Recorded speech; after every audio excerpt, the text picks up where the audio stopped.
Hello, everyone, and welcome back to the PlotCast. I'm your host, Nate Slater. And I'm Chris Sandbrook, and today we're going to be talking about the canon of the Dragon Ball franchise.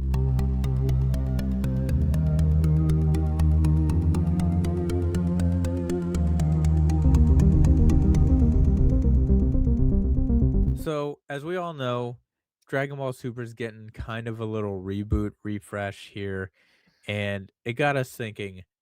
With all this kind of restructuring now that Akira Toriyama has passed away, it seems like they wanted to make things a little bit more fleshed out as far as Dragon Ball Super goes, maybe make it closer to the canon of the manga, kind of like how they did with Dragon Ball Z's Dragon Ball Kai, just to have it flow a lot better, get rid of a lot of the filler, the fluff, and just get straight to the point, which I'm all for.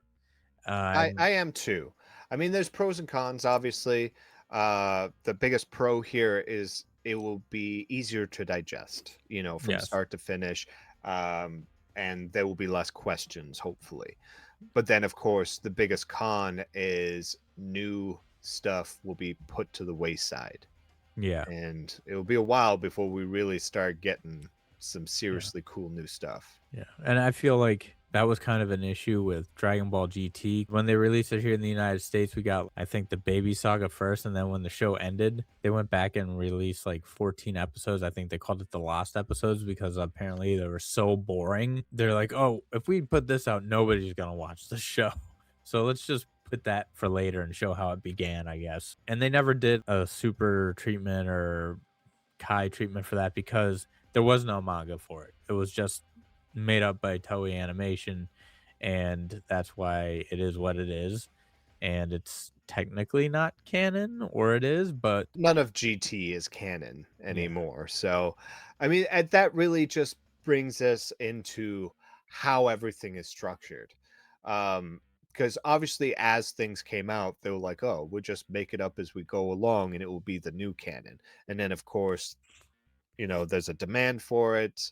The US is really racking up the views, and they have Cartoon Network to thank for that. yep, And then they finally got into making new stuff. It took an extremely long time, and it yep, did, work its way into movies first, to see if the interest was still there, which obviously it was. But then as a result, it scrapped everything that GT was. And yes, while, yeah, GT was not phenomenal in any way, nope, I will say that the Omega Shinron arc, saga was pretty awesome. I loved Nova Shinron, the fact that there was a bond with it being the fourth star ball yeah. and so on. It just goes to show that you can write a whole lot of nonsense, but there's going to be something worth talking about in it. Yeah, and it's very kind of reminiscent of Dragon Ball Super at this point. It's not exactly what we wanted, but it's turning out to be something that has promise. I remember when the movies came out, starting with Battle of the Gods. And we both watched it and we both enjoyed it for what it was, as kind of a start to bring everything back. But then it came out in episode format and it was Yeah. just plain boring. You Yeah. know, you had everything you had already seen before, but Yep. then just completely extended. Yeah, there was some few things that were fun and enjoyable that was added, but all most of it, if not all of it, was just fluff. Yeah. It was to keep you watching while they did other things and Yeah. plan for the future. But then they did it with Resurrection F, and I feel like that was worse because it Yeah, felt so short as a movie to begin with. and Akira Toriyama was very good at when somebody wants something, he doesn't give it to him. Like everybody's like, "Oh, Vegeta needs his moment against Frieza," and he has it for like a split second, and then Frieza's like, "Oh, well, I'm just gonna kill you," and he kills the planet, and Right. then Whis has to rewind time. And spoiler alert, sorry, but If it's they been a haven't few seen years. it at this point. Yeah. Yeah, well, too bad. But like I said, Akira Toriyama is one of those people that if it's not Piccolo, he doesn't care. As far as the movies go, they had a decent start with Battle of Gods and Resurrection F. The movies had a much better quality than the animated show versions of them, and like you said, they were ballooned out, added to stuff that really didn't need to be there because they wanted to, I guess, like you said, give more time so they can make new arcs. And as a result, the animation was poor on those first couple arcs. And it's nice that they're remaking it. but again, it comes down to nice. Is it necessary? To some extent when it comes to lore, sure. Yeah. But that's why you retcon certain things. Like there's a way to do it without remaking entirely. Yeah. Um, I'm not saying I'm against the remake, not at all. Yeah. But the fact that it keeps us from the next steps of the show is Yeah. what really pushes against me. I really want to see how it continues, and now we have to wait even longer. Um, but there are trade-offs with every good thing. Um, so really, now that we're talking about canon and what is going to be canon, what used to be canon is no longer.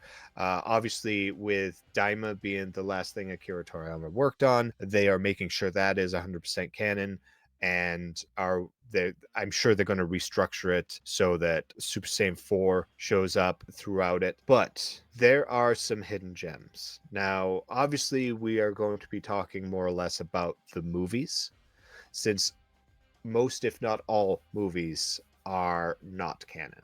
And specifically, we're talking about the Dragon Ball Z movies. Yeah, let's talk about the movies. Now, not all of them are great. Even the ones that are really good, some of it just comes down to great fight scenes and not necessarily a great story Yeah. overall. But let's break down the movies that are not canon, that maybe they should be canon, maybe redone.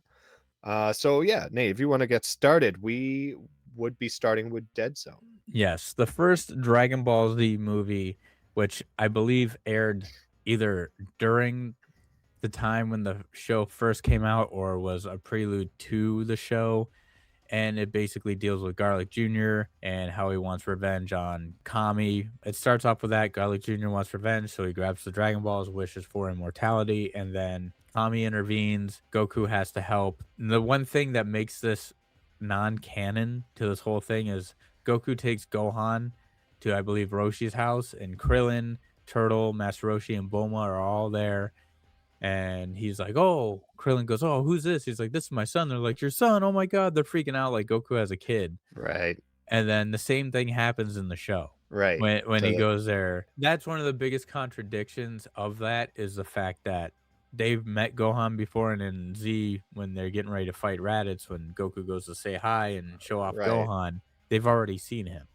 Or they know of him, because I think when Goku goes there, not that he meets him, he just goes there to get the Dragon Radar because they took Gohan to get the Dragon Ball. Yeah, that's what it was. So that's why Krillin was freaked out or whatever. So that's the biggest reason why Dead Zone wouldn't work. And yes, I do know, folks, we had the little Garlic Jr. arc in Dragon Ball Z, but guess what? That was filler. It wasn't canon to the manga, which is part of the right, reason why we got Dragon Ball Kai, because they wanted to make that part of Dragon Ball Z more canon to the manga, more to the T, go back and fix a lot of that broken animation. And they did, and it was relatively good, except it didn't have Faulkner's score. But as far as Dead Zone goes, it fits into the Dragon Ball Z canon, kind of. But the fact that the whole Bulma, Roshi, Krillin thing, finding out about Gohan early and then forgetting about it, really negates it. But it was cool seeing Piccolo and Goku team up before they team up. So it was kind of like right, an alternate exactly. take on the Saiyan saga. And then we're going into movie two, World's Strongest. And that technically couldn't work either because at that point, it seems to be like it's taking place during what would be the Saiyan saga. But the problem is Goku's alive. Uh, Piccolo and all them are alive. The Z fighters are alive. And so it's hard to pinpoint where this would even take place because Goku and Piccolo don't hate each other, even though Piccolo gets mind controlled and fights Goku, and Gohan is dressed like Piccolo kind of. So he's had the training with Piccolo. So that itself contradicts the whole fact on why that wouldn't be canon within the main Dragon Ball Z story, whether it's Kai or not. Right. So it was a good movie. I really liked it. Yeah, But for the most part, we're talking about canon here. It does not fit into the canon of Dragon Ball Z. Realistically, these movies were made just as fillers in between the right, show, also, just to keep the hype train rolling. So, I mean, I get it. It's its own canon in a way. Like, you could just view the movies as, the movies are its own TV show on its own, even though they're movies. But Going into movie 3, we have the Triamite, and that movie doesn't really fit either because that kinda takes place, right when they're going to Namek or even rather while they're on Namek, kind of, and I say that as far as power scaling goes and the moves Goku has, because Goku, I think, is doing Kaioken times 20 or whatever in that movie. But the thing that was cool about that movie is that we had all the Z fighters fighting in it. Everybody got to shine, which they didn't really get to do a lot in Dragon Ball Z, especially after the Saiyan saga. Most of those Z fighters, they go to the wayside next to the Saiyans. So Right. Trio Might, yes, it was cool to see Turles. It was basically what if Goku was bad? That's what that was. And it really doesn't do anything to fit anywhere in the timeline at all. And then, yeah, I mean, working into Lord Slug that comes next, obviously in the show wise, they're supposed to be on Namek, and instead, they've kind of settled themselves at home. They're kind of introducing the whole evil Namekian and trying to show what a super Namekian could be. And don't get me wrong, Lord Slug is such an epic movie. I mean, Yes. he's like the Frieza of Namekians. Yeah. He really is. Especially in the way that he even shows up. He just kind of travels around with his group, his posse, and just is destroying things. Obviously, his goal there is looking for the Dragon Balls. Infinite Youth, I believe, is what Yeah. what his initial goal is, and then of course he comes across Goku and the gang, Yeah. um, and the traditional sucker for Goku to push himself to the limits is watch his son get beat down. Um, it sucks that he's the type of parent that has to wait for that to happen. Uh, and really, it's just a prelude to how awesome Gohan becomes because he's just been beat so much by some of the most badass villains that he's just forced to pull out his innate power. Yeah. But um, as far as it being canon and not canon, I mean, again, they're supposed to be on Namek. There's so much other I mean, they were trying to build towards Super Saiyan before knowing what Super Saiyan was. Don't get me wrong, was super cool. The whole fight, the music, especially, Yeah. all of it built to such an epic movie. But it was ultimately unnecessary and kind of built too many plot holes. Plus, we haven't seen Super Namekian since, at least in not that form. And now we've got Orange Piccolo. Yeah. It's kind of defeats that. Like it could never really be. I mean, Yeah. maybe it could later on down the line if they truly wanted to. I don't think it's necessary. I definitely think that this was kind of retreading Dragon Ball. It was the same thing. King Piccolo got the Dragon Balls to wish for his youth back, and in turn, he got a little bit more powerful, but it was kind of like a retread on that, except he's now designated as a Super Namek, which, if you think about it, yeah, Piccolo is a Super Namek, kind of when he refuses back with Kami, kind of. Yeah. I don't Is it know if you though? would Because when classify, you yeah, think about it, he's just becoming the person he himself. used to be. Yeah. Yeah. Yeah, it's weird, but the movie itself does not really fit in the canon. But there is a movie that you're gonna talk about next that could Yes. possibly be canon. We're jumping in to probably one of the coolest looking villains. I don't know if you are on the same train, but cooler, Yes. especially when he transforms to his final form. Yeah, Super Shredder. That was straight up. It was Shredder. It was like Ninja Turtle Shredder. Yep. He was badass. Yes. And again, it doesn't quite fit in the storyline, but it is quite possibly so easily redone to put him in. I mean, obviously they didn't, and at this point, I don't think they should.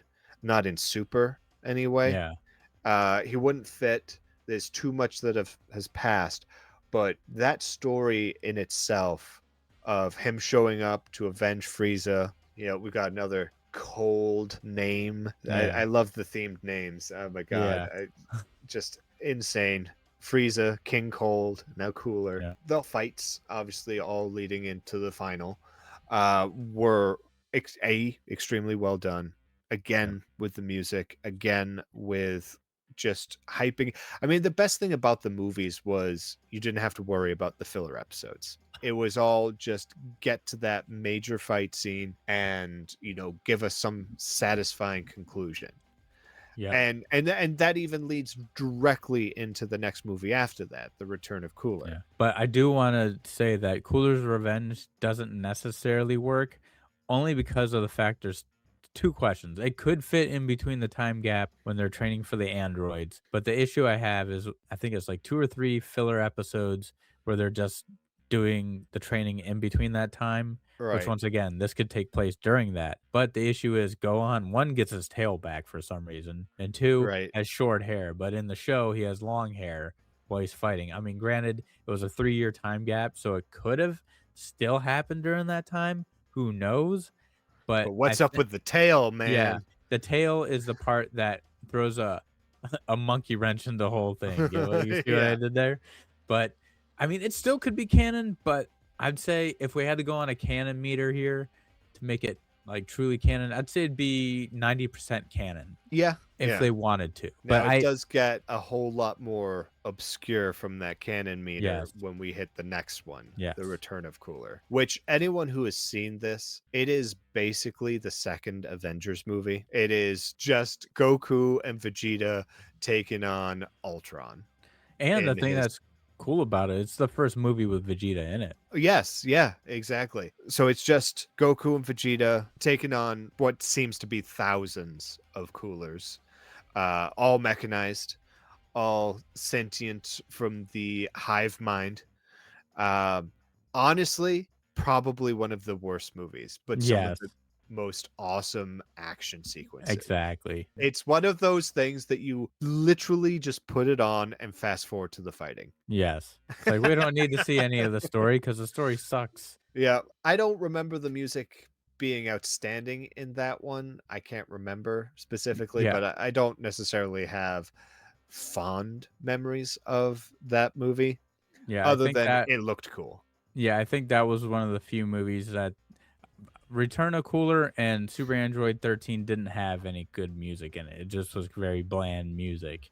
I think it was Yeah. just because they when they did Lord Slug and Cooler's Revenge, this was the first movies under Funimation that were coming Right, out and they they were wanted to going hype all people out up. trying to build that audience, and yeah, Yeah. I can see that, and when you have the audience, why bother trying after that, right? Yeah, Ugh. exactly, and as far as this goes as canon, it doesn't really have a place to fit unless it would also be no, it wouldn't fit because Vegeta's Super Saiyan at this time, and this would have to be during while they're fighting the androids, so that's thrown out the Right, window. So, Cooler's Revenge works almost as long as you pretend like the return of Cooler never happened.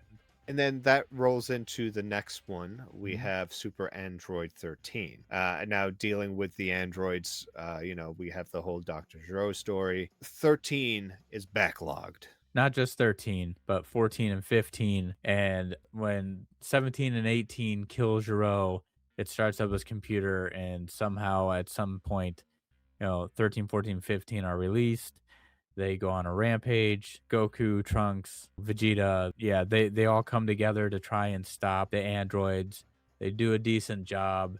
I believe Trunks kills the Native American looking one, and Vegeta kills the little gangster one. And Yeah. then they try and team up on 13, and then 13 just absorbs their chips and becomes like a Super Saiyan android. Yeah, and that was kind of the thing that really lost me. I mean, come up with something new, guys. Yeah, exactly. And it really wasn't that good of a movie. Yes, there's some decent fights, but overall, like it was meh, like mid at Yeah. best. And as far as going like where it would fall in the timeline, it would be taking place during the Android saga, basically, like right before or during like Cell is just coming around in Perfect Cell. So it doesn't work at all. No. Because But you'd you know have to what does? what? Broly, the legendary Super Saiyan. Or it might have.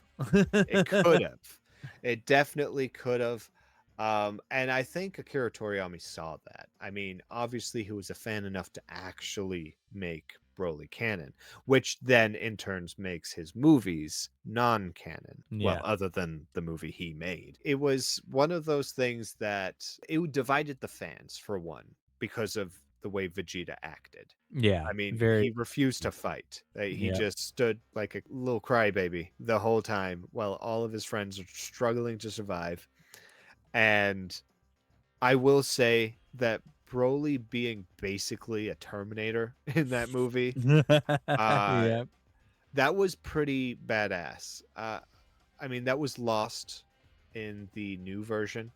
Yeah. He's not really like that. Although at least he has a better story now than Yes. just you made me cry when I was an infant. I must murder you. Like, Yes. The name oh, that's Kakarot drives me that's your nuts. motivation right now? That's your Yes. motivation? Yes. You even remember that? I mean it was that traumatic.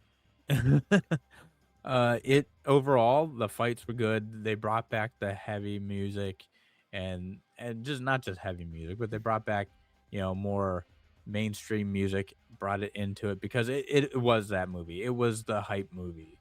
If Yeah. you're gonna bring in Brawly the tank, you got to make him seem menacing and stuff like that. And they did a good job.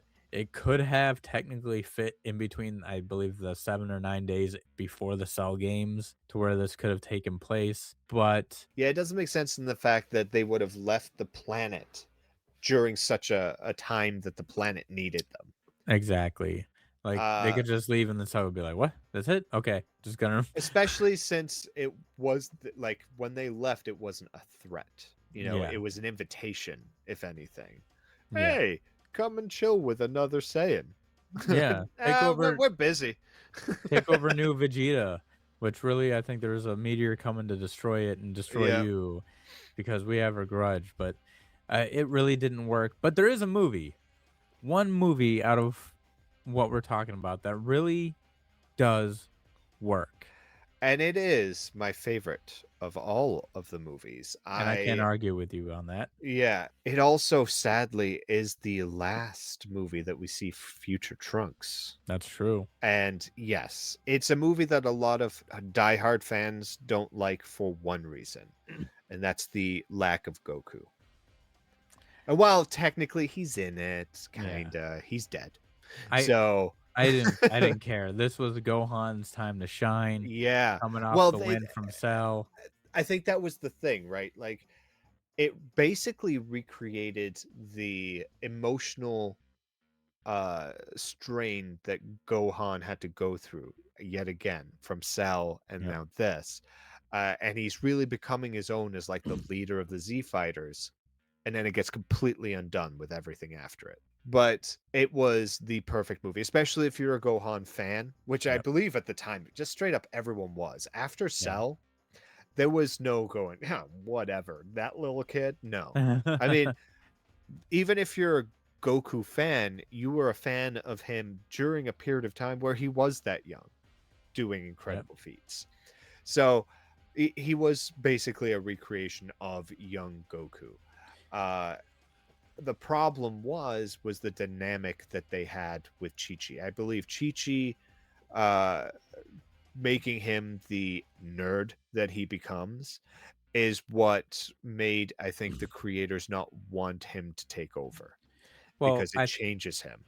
I think there's that, and I think there was the fear that if Goku's not the main character, people originally watched this because it was Goku's journey in Dragon Ball going into most of Dragon Ball Right. Z. Well, I mean, originally it was the retelling of the Journey to the West. Yeah. And when you remove Goku as being the Monkey King, and it wasn't just obviously um, the American audiences they were worried about, it was more so the ones that were familiar with the original myth.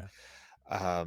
And so, yes, there was a lot of worry. And I do believe Akira Toriyama did want Gohan to continue Yeah. and move the story forward.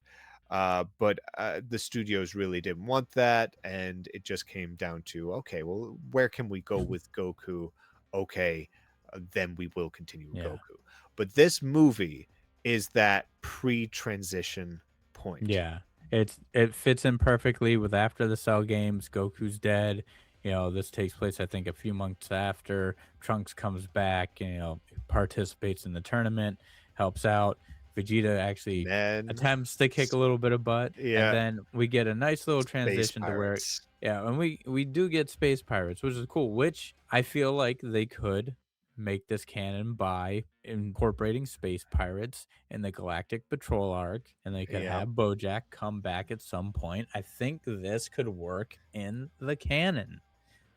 It absolutely could. Now, it could have worked as it was, and still technically can. If they just said, Yeah. "Hey, we're now considering this canon," we all would go, "Yeah, okay, awesome. Yes. Can we get a remaster?" Yes. um, but yes, if they were going to introduce him now, he still could. Yes, as you Yes. said, there's no reason not to introduce him, in my opinion, just because he is the perfect lead into what the Galactic Patrol will be doing as a Yeah. general sense of their duties. And even if it's like not even a main arc and he's just like kind of a subplot, Yeah. um, you're introducing, I mean, because it wasn't just him. He had a crew. He was a Yep. space pirate. He had a crew, and they had personality. Yep. That was one of the few times that you weren't just looking at them going, that in the movies they would never recreate basically the Ginyu Force. You know that Yeah. the peons are nothing. It's all about this one big bad, and let's everyone else just. If they don't get defeated by the Z fighters, the big bad will wipe them clean just to show off. Which You is know, funny that you say that because it worked in Cooler's Revenge too. He had his armored squadron and they all had personalities. yeah. So it's just one of those things that it it rarely happens for one, and doesn't always work. But when it does, it's perfect. Yes. And this was by far the best of the movies, especially to this point. Yep. Um, Now, obviously, after this, there's a big time jump. We go into Gohan's high school years, and we come back to Broly, which Yes. again is undone by his introduction later. But we have two movies here. We have Broly's Second Coming and then Bio Broly. So, Broly's Second Coming, we're going to start with that before we unpack the nonsense that is Bio Broly. Yeah. Uh, I personally loved Second Coming. It's Same. not a great movie. In fact, I Nope. think it's the shortest of the movies. Mm. Um, but I love it as a reintroduction to Gohan and the kind of life that he lives or is trying to live as a teen superhero but still his family is up to no good all the time. His brother and little old Trunks always up to no good. Videl is in the mix. Yeah. And it's just him trying to show up and make sure everyone's cool Yeah. when he finds out something's wrong. The whole Broly confusing him for Kakarot. Well, Um, well, when you say that, you're referring to Goten. You're well, at referring first, to yes, you're yeah. right. He does look at Goten, and then of course when Gohan shows up, he sees him as his father too.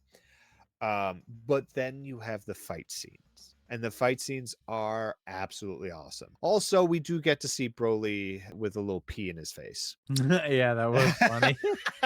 It was so weird. Yeah, so it's not without its humor, it's not without its great fight scenes, but the best moment of the entire movie, and I know you know what I'm talking I about. know. Every movie, every pinnacle point in the show where Gohan is beat down, has no energy left, is about to die, there is one thing that the Deus Ex Machina that is Piccolo shows up with his back to the camera, his cape flowing in the wind. Only this time decided to pull a prank on the viewers. When it zooms in, it's just Krillin wearing his clothes.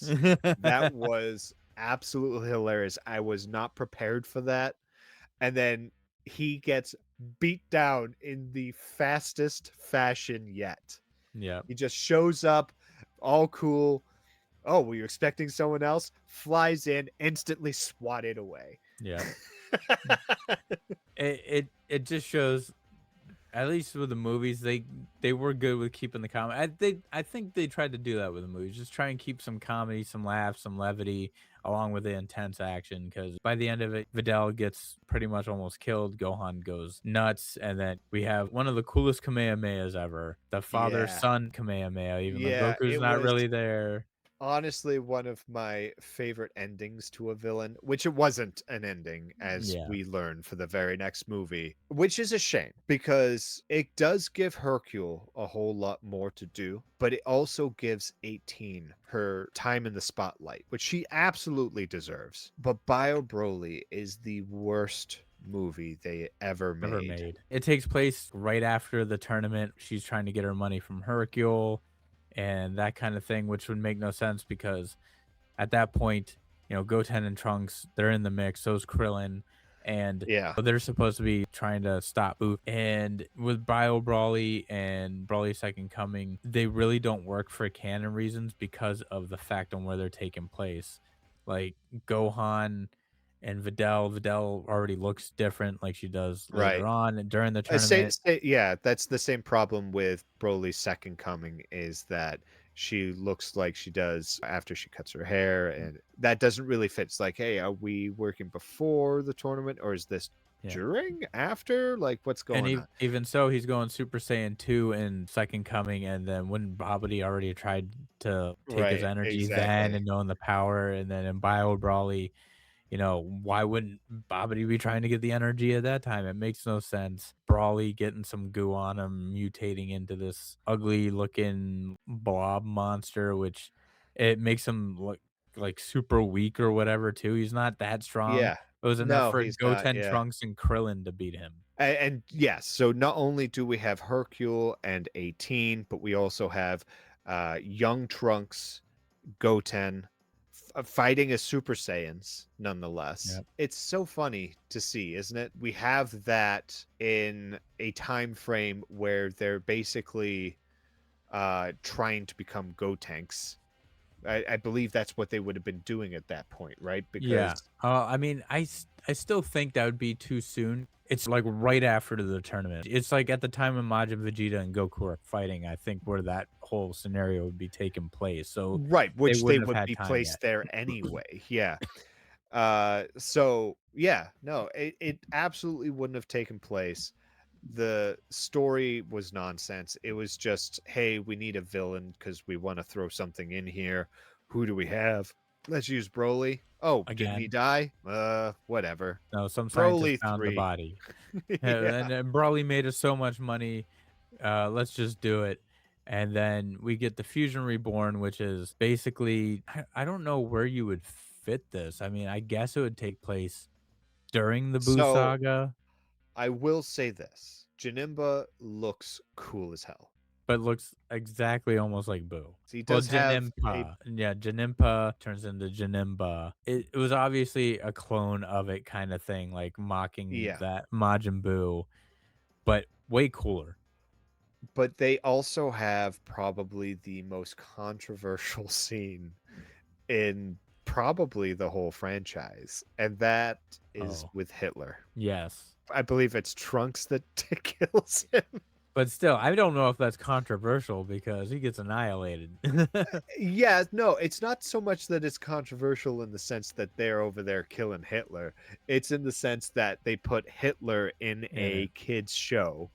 That's true. I mean, let's face it though, it was cool to watch. And the thing is, that whole movie was basically fan service. We got everybody coming back from the dead. We had Yeah, Frieza, Frieza's henchman, I think Cell was there. Even other movie people showed up. Turles was in the background, Lord Slug. We had everybody come back just to get annihilated so quick, so which was quick, and it cool. was fantastic. And it also kind of shows you where the power levels are at. Yeah. Assuming we're even following power levels at this point. But with this movie, it was a cool movie. Janempa was kind of dumb, but Janemba was awesome. He had the cool sword, he had the teleporting abilities. Goku and Vegeta, once again, when they fuse in a movie, it doesn't last very long. So they Yeah, fuse, get to the point, kicks some butt, and then it's over, and then Vegeta, I think he loses his body or whatever and disappears, but then I think Yeah, somehow he comes back. I don't remember. It was just an alternate version of a fusion that they wanted to show us. It was, what if Goku and Vegeta fused doing the fusion dance rather than the earrings, is really what it was. right. And Exactly. I don't think that would be canon at all, to be honest, because I Well, it believe it. couldn't be because of their size difference. The whole point of the fusion dance is you're supposed to be mirrored completely. Well, then explain the freaking Broly movie where Goku and Vegeta fuse in the Gogeta, yeah. So it's another one of those conundrums. Whatever. We're not gonna question it. All right. The movie was good, canon wise. I don't think it would fit because I think it takes place kind of during the Buu saga. Maybe it would takes place a little bit after. My mind's a little foggy. I put this maybe at like a 30% match to where it could fit. And then going from there, we have movie 13, Wrath of the Dragon, which goes post Dragon Ball Z a little bit. Now, this Um, one, I will admit I did not watch. and I'm gonna be honest, I didn't watch it either, but I know a decent amount about it. You basically kind of see where Trunks gets his sword, even though if you watch Super, he doesn't use the sword at all or have any recollection of the character. So this Right. was just another fun movie that could have taken place after Z, but it maybe originally if they didn't do Super, it would work, but because of the fact that Super is out, I don't think it worked. But it could be one of those things that they could reintroduce into the show at some point if they wanted to. I Okay. feel that Yeah. would be a likely thing. And then I'm not even gonna go over movie 14 and 15 because we already kind of did at the beginning. That's Battle Gods Yeah. Resurrection of F. But out of all these, number 1 that would fit into the main Dragon Ball Z timeline, BoJack BoJack Unbound. 100%. Number 2 that would be very close would be Cooler's Revenge. Number 3, I would say would be Legendary Super Saiyan Super Saiyan Broly, Broly. assuming that he didn't pop up later on. Yeah, for the final one, I'd say Dead Zone only because of the filler. Those 4 movies that could have possibly worked canon-wise, and I would even mark Dead Zone not in it, especially if you watched Kai. I think out of all those, Dead Zone would be dropped off of that list. So what do you guys think? Do you guys think any of these could work? I mean, if you do, let us know in the comments. It'd be nice to have that kind of communication with you guys so we can argue about it. And are you guys looking forward to well, I'm gonna dub it Dragon Ball Super Kai at this point. Are you guys looking Right. forward to that? Because I am. I want to see.